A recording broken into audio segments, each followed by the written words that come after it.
तारीख संपलेली आहे. येऊ घातलेली नाही थांबा. अरे येऊ हिशोब समितीची मीटिंग संपली ना. हाय संपली. येऊ घातलेली जी जत्रा आहे ट्रस्टी कधी ते सगवते मोठी रक्कम पैसे कधी ट्रस्टी कोणी सगवते अख्खा गावे याचा हिशोब संपला. शामरावने दिला माझ्याला नवीन ट्रस्टी हे 6 महिने बसणार ते गाव विचार बोला ना मग. माझी ऐका उपस्थित सर्व जुन्नर शहरातल्या सर्व नागरिकांना माझी एक विनंती आहे का आपण या ठिकाणी नवीन जुन्नर शहरातली जी कमिटी स्थापन करणार आहोत त्या कमिटीमध्ये जुन्नर शहरातील प्रत्येक समाजातील 2-2 व्यक्ती 3-3 व्यक्ती चांगले व्यक्ती असतील ते काम करणे त्यांना घ्या.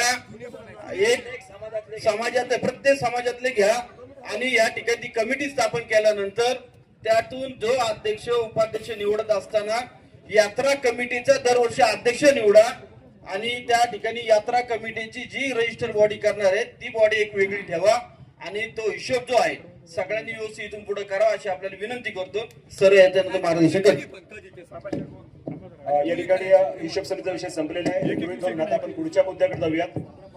येऊ घातलेली जी यात्रा आहे त्या यात्रेसाठी सदस्य आणि त्याच्यानंतर असणारे सभासद आणि त्याच्यानंतर होणारी बॉडी याबाबतची चर्चा करायची. ती चर्चा जर आता आपण करणार असू सगळेजण तर त्या विषयावरती चर्चा करा आणि त्याच्यातनं आपण पुढचे जे सदस्य कसे निवडणार आहोत त्यातनं संचालक मंडळ कसं होईल त्यातनं मग अध्यक्ष उपाध्यक्ष सचिव आणि सेक्रेटरी हे कसे होतील याच्यावरती आपण सगळ्यांनी साधक बाधक बसून चर्चा करावी. कोणत्या प्रकारचा गोंधळ न करता अशी मी सगळ्यांना विनंती करतो.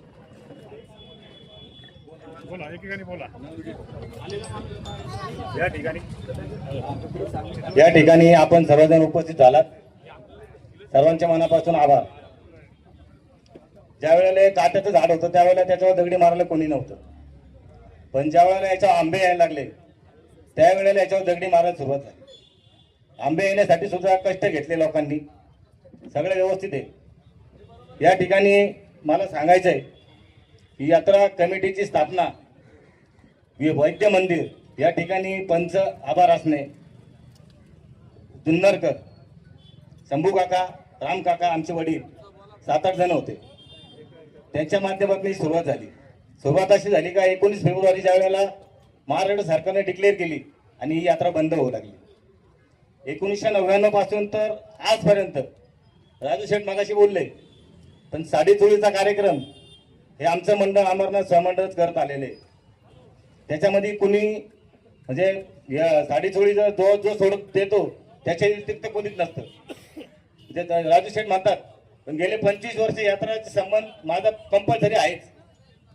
त्यामुळं आपण या ज्या झाड आता आलेले म्हणजे विशेषतः आपण आभार मानले पाहिजेत. ज्यांनी दिले त्यांचे पण आणि ज्यांनी मागितले त्यांचे पण. मागितल्यामुळे मिळालं आणि मिळाल्यामुळे मागितलं असं झालं ते. पण गावाच्या वतीने पंच कमिटी आणि या सर्वांच्या मनापासून आभार मानतो. इथून पुढे चांगल्या पद्धतीने कारभार करावा. काल राजू शेठ तुमची गरज म्हणजे जी आहे तळमळ ती नक्कीच चांगली आहे आणि अनिल शेठची पण तेवढीच आहे आणि श्याम भाईची पण तेवढीच आहे कैलासदादाची पण तेवढीच आहे. सगळ्यांची तेवढीच आहे. फक्त पुढे येऊन कोणी करायचा हा विषय होता. आणि होत असताना आपण सर्वजण या ठिकाणी गावाचा निर्णय घेत असताना एकमुखी आणि चांगला घेऊया आणि इथून पुढे यात्रा ही सुव्यवस्थित कशी होईल आणि चांगली कशी होईल याकडे सगळ्यांनी लक्ष देऊया. मी सांगतो जय हिंद जय महाराष्ट्र. हॅलो नंदू शेठ तुम्ही सांगितलेली गोष्ट खरी असली तरी मी सुद्धा एकदा साडीचोळीचा कार्यक्रम केला. तुम्ही असं सांगू नका का 25 वर्ष आम्ही गेला प्रत्येक जण साडीचोळीचा कार्यक्रम घेत होतो.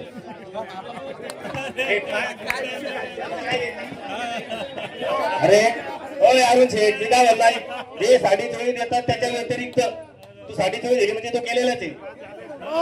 ऐका नाही याच्यावर चौकशी समिती बसवू. एक आत्ता सोडा आत्ता मुद्द्याचं घ्या मुद्द्याचं घ्या.